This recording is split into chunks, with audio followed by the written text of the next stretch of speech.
welcome to the True North Show, a show where we dive into the pivotal moments that ignite our guests' passion, uncover stories behind their purpose, and reveal the real-life strategies they use to stay balanced and prioritize mental well-being.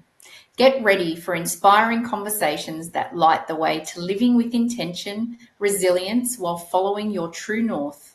I'm your host, Megan North, and I would like to thank our sponsors of the show, Quantum Awakening, Beth Lewis, Anne C. Clark, and our lovely guest who paid to be featured on this episode. Today, I am joined by Marysol James, a best-selling romance author turned global speaker and coach, known for helping high-achieving women heal from narcissistic abuse and step boldly into the life they truly deserve. With an MA in international business, a successful career spanning continents, and 32 best-selling novels, she knows what it means to shine and what it feels like to be dimmed.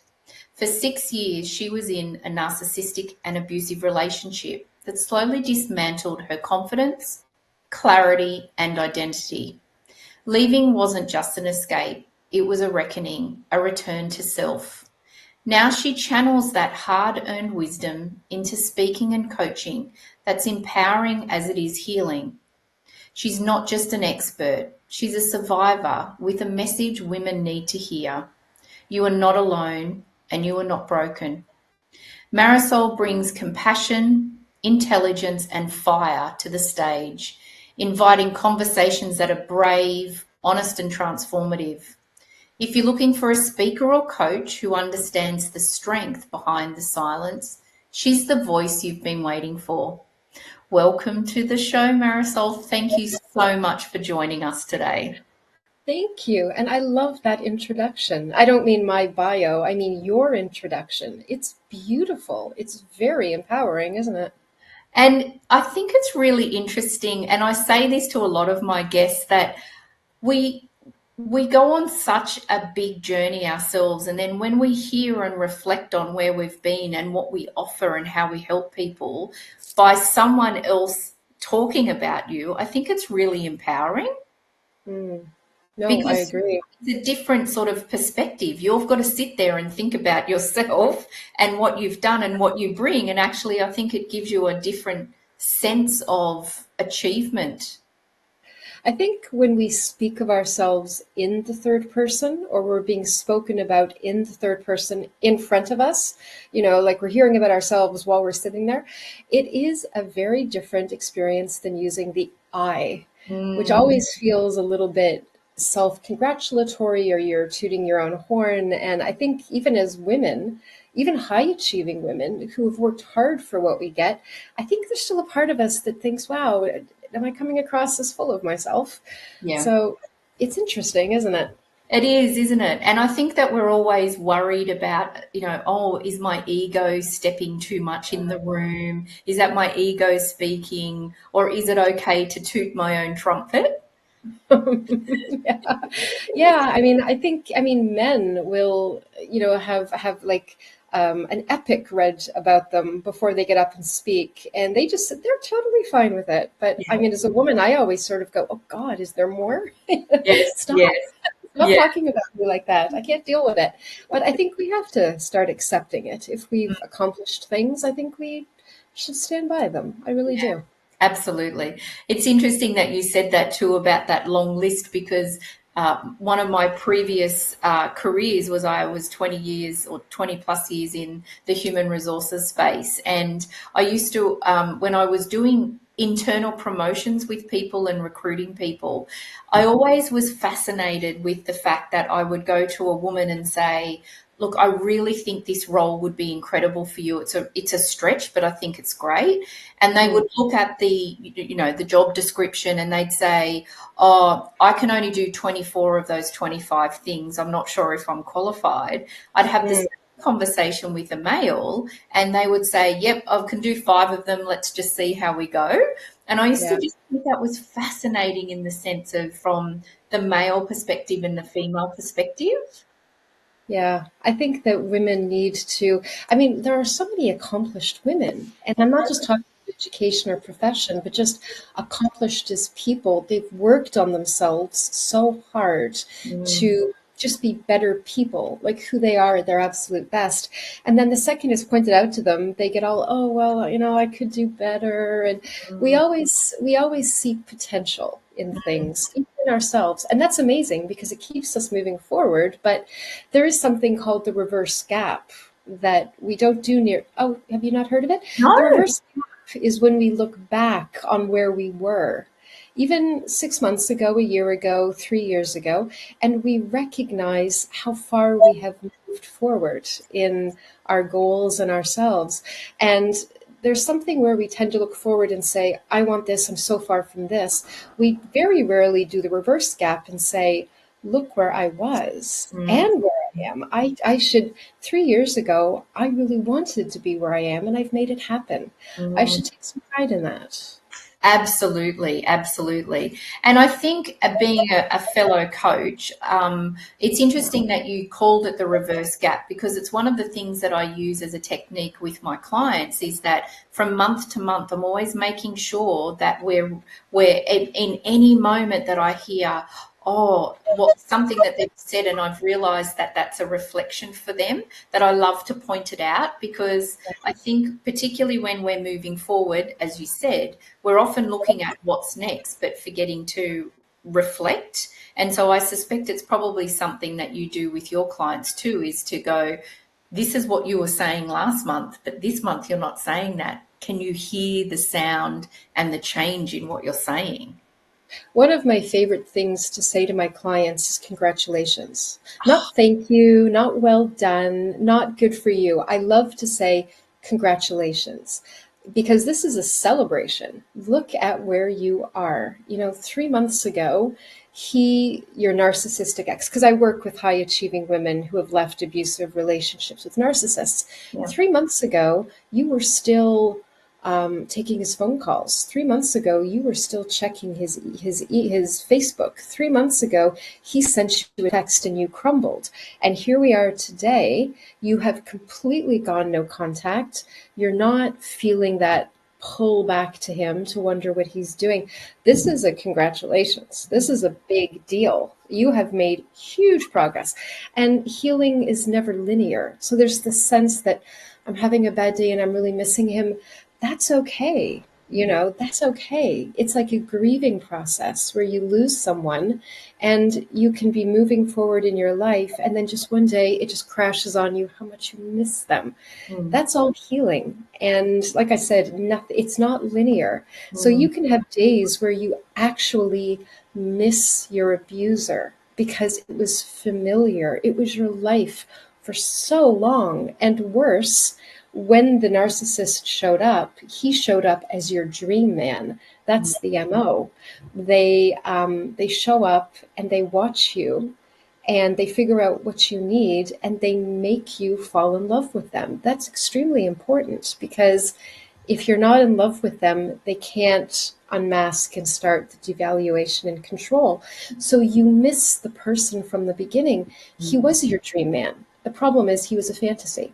So it's okay to miss your abuser. And that's something that women in recovery have a very hard time accepting. Like, I miss him. Why? Because he presented himself as your perfect man. He was the perfect man. He promised you things. He was in your life for so long. You did contort yourself to fit into what he wanted you to be. That was your familiarity. Your body adjusted to that reality. Your mind was rewired to that reality, and now it's gone. You don't miss him. You miss the familiarity of it. It became home. And it's okay to miss home, even if home wasn't a healthy, fantastic place. The trick is recognizing that and naming it and saying, I'm missing him, but I'm missing him yet. I'm missing him and I won't go back. Yeah. Wow. That's the trick. That's the hard thing to reach. And once you do, it's a big congratulations. Yeah, I love that. Huge. Oh, I'm going to start using that. Congratulations. I think it's really beautiful. It's really, really beautiful. It just has that beautiful energy to it too. So thank you And for they that. need to hear it. They need to hear congratulations. They need to hear you are, this is something to celebrate in yourself, for yourself. Put on the party hats. You know? About the confetti, yes, definitely. Confetti falling from the Yeah, ceiling. It beautiful. was, yeah. Yeah. So we've just touched on a little bit of that work that you do. So can you take us back? So what was the defining moment that led you to pursue your true passion and purpose, this work that you do with women? It's interesting because for a long time, I thought my passion and purpose was international business, and it was. I got my master's degree back in Canada, Hmm. and I immediately started traveling and working in Eastern Europe and then Asia. And I mean, I'm 53 years old now, and I haven't lived in Canada for more than half of my life at this point. I have forged a truly international career, and I loved it because I loved the travel, I loved the culture, I loved learning new languages. And then I fell into romance writing, a bit of a long story, but I ended up being a full time romance writer. And I thought that was my passion because I love writing. And romance wouldn't have been my first choice, but it's where I ended up. Yeah. And then I loved that. And then I got into this relationship with this man here in England. And my marriage had ended, and I ended up moving to England with my older son to be with this man. And I thought that he totally supported my writing. I thought he totally supported my independence. I was earning well over 150,000 US dollars in royalties as a self-published romance writer. So that's like, that's unbelievable. And I thought he was proud of all of that. I thought he loved that. But this is the thing with narcissists is they start chipping away at all this stuff that in the beginning they loved. Now it threatens them. So I started working for his company for free. And as soon as that happened, my writing decreased. And then when I tried to go back to it, there was a lot of guilt. There was a lot of, oh, you're saying you don't care about my business. Oh, you know. So it stopped. It just completely stopped. And I missed it desperately. So when I left him 2 years ago, because I walked out the door, I took my kid, he was left with the business that had been built up on about 5 years of my free labor, work, energy, talent, attention. He's walked off with it, and I was left with nothing because my writing had just gone off a cliff. I had lost my readers. There were no more royalties. So I was a wreck because even though you are the one to leave the narcissist, it's that thing in your head where you wonder, did I leave too soon? Did I get it wrong? Was it my fault? Am I the narcissist? Hmm. So I found a trauma informed therapist specializing in narcissism, which is very rare. It has to be said. Most therapists don't understand narcissistic abuse. And I began working with her. And this is what slowly led me towards this new path because I started writing romance again, and I'm writing my 33rd book right now. I've published two books since leaving him. I'm writing my third now. So that is still very much a passion, which is healthy love, artistic expression. Yeah. But in my own healing, it occurred to me that high achieving women are, first of all, disproportionately targeted by narcissists because they're high achieving. There's a lot of reasons for that, and I talk about it with my women, but the biggest reason is the reflected glory on the narcissist. They look great to have this kind of woman. And narcissists are big into that. It's interesting then that they start chipping away at it because then what happens is then they need to control all that glory. If I can control this kind of woman, I am really a big man. So once I started realizing just how complicated it all was and how little support there really is for high achieving women, because there's this misconception that if you're smart enough to run a business, you're clearly smart enough to avoid a narcissist, putting the onus back on the woman, which is completely unfair. So it's led me to this. I mean, I don't have much to thank him for, but I can thank him for this. He has basically forced me to look at the abuse of high achieving women, why, how things that made us successful in life keep us stuck in narcissistic relationships. They work against us with a narcissist. And this is why it's so messy. And this is how I've ended up on this path that is now my biggest passion. I think between my history of international business and romance writing and being in that relationship for 6 years, it has culminated into this thing where I am so uniquely poised to reach women high achieving on that level with my business history, being able to express myself in writing, and being able to get the perspective on what I went through, and I can break it down for women who have been through it. So when they say to me, "You're not going to believe what I tell you that he did this," I'm going to say, "I promise you I will believe you," because there are things he said and did to me that I still, on some level, I know it happened, but I can't believe it happened. So it's it's been a bit of a journey, but I do feel like in the introduction of your show, it says you're exactly where you're meant to be. This is exactly where I'm meant to be now, working with women like me, who I was 4 years ago. That is absolutely where I'm meant to be right now. And what part does forgiveness play in all of this? From forgiveness of self and then forgiveness of others? It's an interesting question because there is, I think as women, we are quite often pressured to forgive the other person. And that's something that a lot of the women that I work with say, "I don't want to forgive him. I can't forgive him." And I say, "You don't have to," because that's almost gaslighting to say to a woman, "You have to forgive your abuser." And I'm not a big believer in that. A lot of women that I work with say, "I want to forgive him. I just can't yet." And I say, "That's okay, because you have to forgive yourself first. You can't forgive them until you work on yourself." So that's what I focus on. And when I talk about what I've forgiven myself for, it's and taking ownership and accountability for my part in it, is that what I have discovered since leaving him is I have something, we all have something, that I have called a wounded strength. And a wounded strength is something that we carry in us. It's a wound. And it can come from childhood, but it doesn't have to.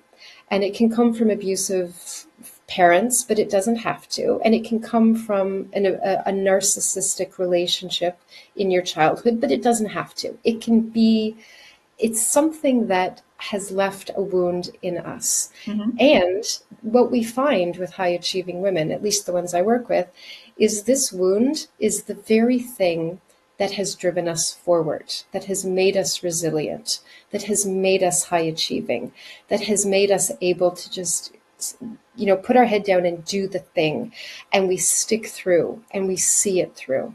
And this works great when you're talking about work, let's say, or you're talking about healthy relationships, or you're talking about being a good mother. But when you're working with a very toxic, unhealthy partner, it keeps you stuck in it, because all you do is they say something to you and you take it on board. You think, well, this person loves me and they're giving me this feedback, so I will just think about that. And this is where it starts to, the control begins. But the problem with this is something that you have to own. You have to recognize your wounded strength. You have to see how it's served you in your life. But then you also have to realize how it is what the narcissist targeted. It's what they zeroed in on. It's what they found in you. And it's what they promised to alleviate or heal or support you in. Mm-hmm. So just because I'm being very general here, in my case, my wounded strength is when I was 9 years old, I was diagnosed with cancer. And I lived in the hospital for 3 years. So I was like living, I wasn't going back and forth. I was living in the hospital. I was going to school in the hospital. So I didn't have family around me most of the time. No friends, no school, no social interaction. And that's a pretty formative 3 years between 9 and 12. So what did I learn during that 3 years? Well, to meet my own emotional needs, Mm-hmm. to not look to others for comfort or support, to to handle myself, to just get through things myself. The doctors were great and the nurses, but they weren't my parents. And I just learned, and I also learned that sometimes life isn't fair. Like I was on a ward where children died every week. So you kind of, what you learn during that time is to be very, very independent and strong, but also to meet your own needs and regulate yourself.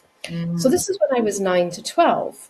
So by the time he showed up, I had been for almost 40 years doing everything myself, everything, because I didn't know any other way to be. Yeah. And this has driven me forward and made me very successful and strong and gritty. But when he showed up, and he literally said to me, "You don't have to do everything yourself. I'm here now. We're an us." And honestly, Megan, for the first time, it felt like I could just put it all down and hand it to someone else for a little while. And I could trust him to take care of me. He tapped into this like aching need I didn't even know I had, but he saw it in me. So I thought this was my soulmate. I thought this was the man who I could trust to carry me after being on my own since the age of 9. But it's what made me vulnerable to him. And when he began to withdraw it, when the devaluation process started and he turned cold and critical and began to chip, I panicked because here was this, I mean, how was I supposed to go back to doing everything myself again? So this is a very roundabout answer to your question, but every woman that I work with, we have to identify her wounded strength because that is what the narcissist tapped into. And you have to forgive yourself for letting it be exploited. But the problem is you didn't know it was. Yeah. The thing is now you do. So you have to forgive yourself for that part of it. And then you have to own it. And you also have to say, my wounded strength really it's a strength, but it's also a wound. Right. So the self-forgiveness and recognition comes first. Then if you want to forgive him for targeting it, exploiting it, all of that, that's up to you. I don't demand that because those women have had enough manipulation by him to last a lifetime. If they do not want to forgive that manipulation, it's not a demand that I make. It's not something that I say, you have to do it to heal properly. And a lot of them simply don't want to. Why should I forgive somebody who abused me for 10 years? Well, that's a good question, actually. And that's their journey as well, isn't it? And I love that. I mean, I think that if you were in a position where you're helping these women, but then telling them what they needed to do and they need to do this and that, then you're almost being as demanding as what they've just come out of. And that's not the place that you want to be in, and that's not how you help. So I think it's always when we're working with clients, it's being where they are at on their journey as well. And you're right. Forgiveness is, I mean, you and I had a conversation about this in the sense of, I think forgiveness of yourself is the biggest gift you can give yourself. But then if you can step it into forgiving the other person, it's an even bigger gift, but it's not necessary. So I think that, if you do eventually get to that place, then fantastic. But if you don't, it doesn't need to be a stress. Well, the other thing about being in a narcissistic relationship, ultimately what it's about is about him, because I work with women who have been with men, him having power and control, and controlling how you feel, controlling how you speak, controlling where you go, controlling your money, controlling your mind. The last thing I'm going to do is take away any of her control and say, now this is what you must. Yeah. There is no must. Yes. There's a lot of enlightenment and speaking and realization. And there's a lot of working on self-love and self-trust, because after the narcissist, you don't trust yourself at all because your judgment is gone. You don't know who you are. You wonder how on earth this happened. Like we're talking about the reverse gap. Well, you look back on who you were before him and you think, where did she go? Like they've got enough to deal with. The last thing I'm going to say to them is, and now you must find it in your heart to understand him. Well, I do make a point of saying how the narcissist works, really the mind and so on, why they behave the way they do. If that helps you get clarity on their behavior, that's the best I ask for. Yeah. I do not demand that my clients have to forgive their abuser. Yeah. I don't find that particularly helpful. No. That not when I'm working with them at all. Yeah. I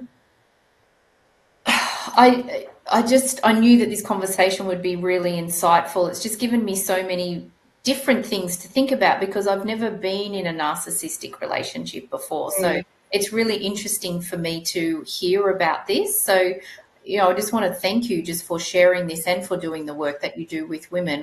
I'm sorry that you've been through it yourself, but often that's where we're led to our passion and purpose and our true north because of the experience that we've had. So I just think, that the world is lucky to have you, that you're doing this work with women. Thank you. Thank you. Like I said, I don't have much to thank him for, but I can certainly thank him for this new direction that I've been pointed in. Absolutely. Now, look, I'd love to dive into from a mental health and wellbeing perspective, but we will just take a short break and hear from our sponsors, and then we'll come back and we'll dive into I'm really excited to hear about, how you look after your own mental health and wellbeing through now and how you did that previously. So we'll hear from our sponsors and we'll be back in a short while. Thanks, Marysol.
Welcome back to the show. I'm here with Marysol James, and we are talking about the work that she does with women, in particular with women that are coming out of narcissistic relationships.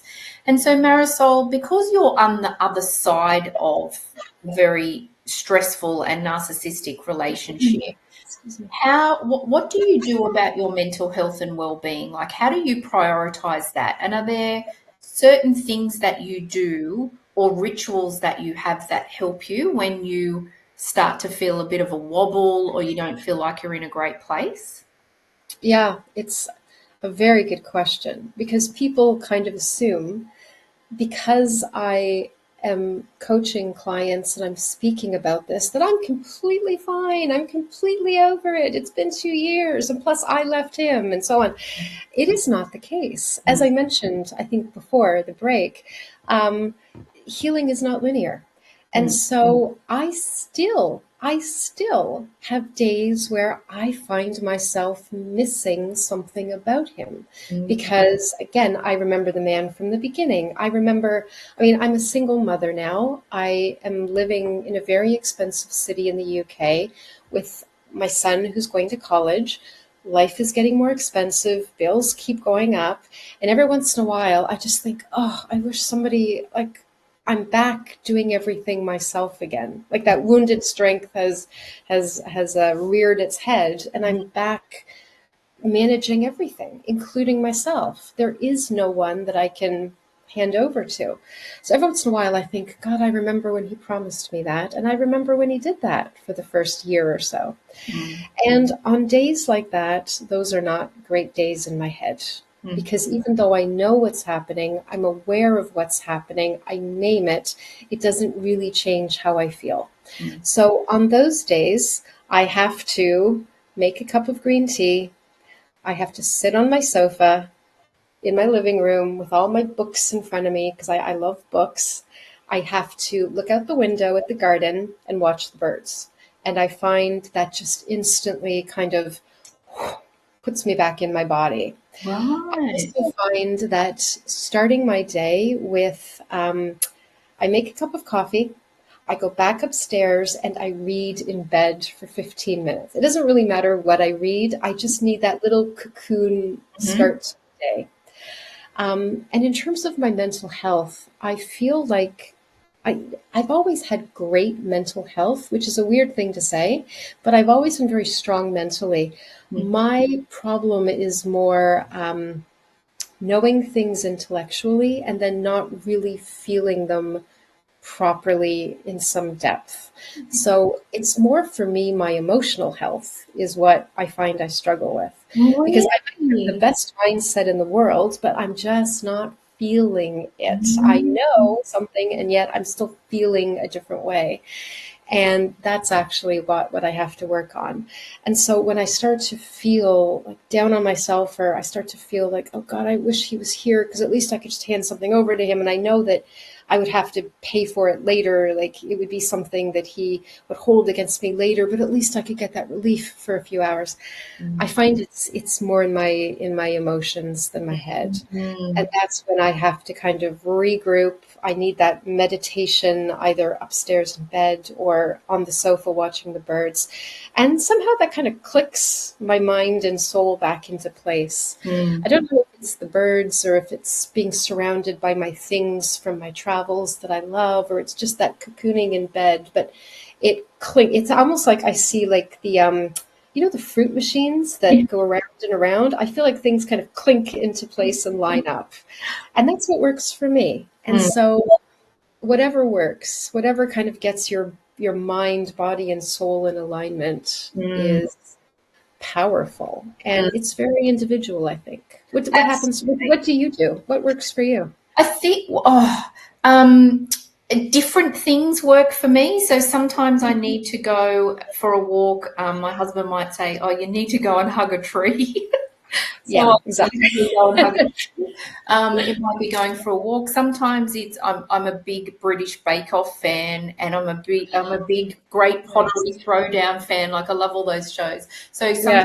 it would be for me making a cup of tea and just being on the lounge for an hour and watching an episode, just like sort of just closing out my mind. I think though it's interesting just listening to what you're saying, because I think the biggest challenge is being able to recognize it, because once you've recognized it, it's easy to shift it. You usually have your little processes. It's like, oh, okay, I'm starting to feel a bit wobbly. What do I need to do? Is it a cup of tea? Is it a walk? Is it a call a friend? For you, Yeah. is okay, I need to make my green tea, go and sit in the lounge. But I think that if we can get to that point where we notice it, and we recognize it, I think you're already 3/4 of the way there. It's that recognition. And then I always talk about having some things in your toolkit. So if you've only got 5 minutes, what can you do in that 5 minutes to just, as you said, like that clicking, okay, for you, that 15 minutes just reading in bed can completely change the start of your day. So what are the things that you've got in your toolkit, varying times and varying ways, that can help you in that moment?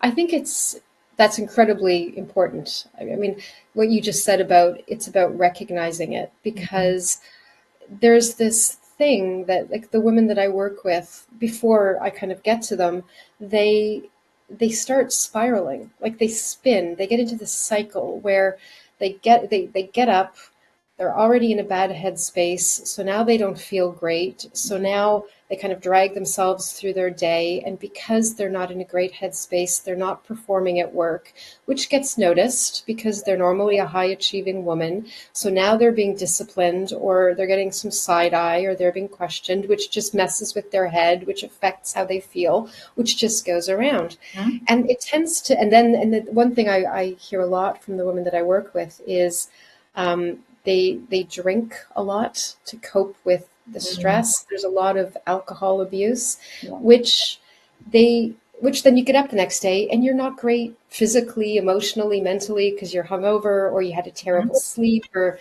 Yeah. you're feeling guilty about, oh God, I've done it again. So the problem is it starts to spiral. Yeah. And I think that one of the most powerful, empowering things I can do for my clients, if nothing else, is I can get them, when they start thinking and feeling the way they do and feeling guilty about it, like, why do I miss him when I know he's a narcissist? I Mhm. know it was a toxic dynamic. I know if I went back, it would only be worse, but I still miss him. What's wrong with me? And I say, let's talk about what's happening here. Because as soon as you recognize it's okay to miss your abuser, like, this is, it sounds like it's such a counterintuitive thing to say. It's okay. It's normal. Don't go into a guilt and shame spiral, because the farther down you go, the harder it is to get yourself back up. Mm. See it for what it is, which is you being human, tired, drained. You were fooled. You were targeted. You were taken advantage of. Let's call it. Let's call it what it is. And as soon as you do, you think, God, I miss when he did that. You go, you know what? That wasn't real. He didn't mean any of that. That was something he did to get me under his control. I do not miss it Yeah. because it wasn't real. Mm. What I miss is having the confidence and knowing I can do it myself. I don't need him to do it. Yeah. So once you kind of reframe it that way, Mm. as, yes, you feel this way, but now you know why, and you understand that it wasn't healthy, then you don't start to spiral into that horrible pit of despair and shame. You can keep yourself out of it. Yeah. And I know what I'm talking about. I do know what I'm talking about on this one, because, like I said, I still have days where I go, oh God. And this is someone who has a very clear perspective on toxic relationships, Mm. but I understand how you can miss them. Yeah. And it's crucial. It's crucial that people understand that, Yeah. and not be shamed for it, and not feel shame about it. Yeah. Yeah. And so, do you think that there is a misconception that high achieving women are somehow immune to narcissistic abuse? That it's assumed that those women will, like, never fall for abuse or stay in it? Is there what's the feeling out there about that? 100% that is correct, Megan, unfortunately. There's this sense that because you're high achieving, you're educated, let's say you're well traveled, you Yeah. speak more than one language, you are somebody who can set a goal and work steadily to attain it.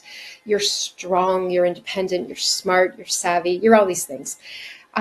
There's this sense that, and women feel it as well, that you would see an abuser coming. You would spot them a mile away. Mm. And that is true of a certain kind of abuser. If you go on a first date with a guy and he's throwing the the plate across the restaurant to hit the server, okay, clearly you don't go out with that guy again. This is not a person you want to be with, right? But narcissists don't show up like that. They show up, as I said, as your dream guy. They scan you and they figure out what it is you need, where you're vulnerable. They mirror you. So suddenly everything that is your value or is important to you is suddenly theirs as well, amazingly. They, they show up as your dream mate. They show up as, there's this sense, especially as high achieving women who, I've often come across men who are threatened by your success, or they think you're too much. And suddenly there's this guy who thinks it's amazing you're so successful. It's amazing that you've traveled the world. It's amazing that you've built up this company from nothing and you're on 6 figures. Like, amazing, amazing. So this is how the narcissist shows up. He shows up with charm, support, love, this almost X-ray vision into your soul. The stars have aligned and there's your soulmate. And when that starts to flip, you are extremely confused, because as a high achieving woman, you learn to, when something starts to go wrong, you have been conditioned and your life has shown you that you can do something about it. Yeah. You can fix it. You can, if you have a conversation and communicate, it will only get better, right? This is what we are led to believe. But the problem with the narcissist is there is no communication. There is no desire to fix the problem. There is only control and power and a desire to confuse. So there's this sense that high achieving women should know better. We should see it coming. Aren't we smarter than that? How can we have this whole life of achievement and then we're brought down by this guy? And it's so crucial to understand that the narcissist doesn't show up like that. As high achieving women, we're used to being threatening or being on our own or not celebrated for who we are. And so it makes us vulnerable to this kind of support and love. And this is why there's actually another layer of shame for the high achieving woman, is because when we do start to talk about it, or we do start to say, this is what I've been through, there's always this sense of, well, how did you let that happen? Like, how did you not know? Why did you stay in that for so long? You've got a master's degree, for God's sake. Why? And it's because it happens so gradually. And that amazing person from the beginning, we're always trying to get back to him because we think he's real. Yeah. We don't understand it was all a gigantic mask. And when the mask starts to come off and we see the real person, we are confused. We think we did something. We think it's about us. We think, I can fix this. We believe in the potential of things. So we know the relationship could be, because it was once, and how do we get it back? Yeah. All of these things work against us. All of them keep us stuck. Yeah. So that's why high achieving women are targeted. This is how they end up in it. This is why they stay in it. And this is why afterwards they're subjected to so much shame, both outside and internally. Being a high achieving woman makes you a target to a narcissist, not something that repels them. Yeah. And until we understand that and really, really understand that properly, we will continue to blame high achieving women for not seeing it coming. Because there's this idea that abuse victims are beaten down or weak or uneducated or unsuccessful. It's not true. For a narcissist, a high-achieving woman is the pinnacle. Yeah. And that makes a woman like that very vulnerable. Yeah. And that's not talked about nearly enough, I have to say. Yeah, wow. And so if you could say one thing to other women, so particularly women that are listening today who are about to start over, and they're starting to, they're listening to you and starting to get a few thoughts coming into their mind, what would be something that you would share with them? Like what's the first piece of advice that you would give to them? You're not crazy. You didn't imagine it. It's not all in your head. Yeah. And this is where the confusion keeps them stuck, is because there's this sense that I remember with my ex, he would say or do something, and I would immediately say, "What?" Like, and then he would just flat out deny that he said or did it. And I would say, "You just did it 7 seconds ago." "No, I didn't. Why would I do that?" "I don't know why you would do that, but you did. Are you sure?" And his big thing was dementia runs in my family, on the women in my family, and my mother is suffering from it very, very badly. And he knew my biggest fear was that I'm going to develop dementia in my later years. And he would, I swear to God, Megan, he would look me straight in the eye and he would say, "I think maybe your dementia's kicking in. And he weaponized my mother's dementia and my fear of it against me. So then the problem is, then you start to think, why would somebody who loves me, right, tell me all these things? So you start to think, did that happen?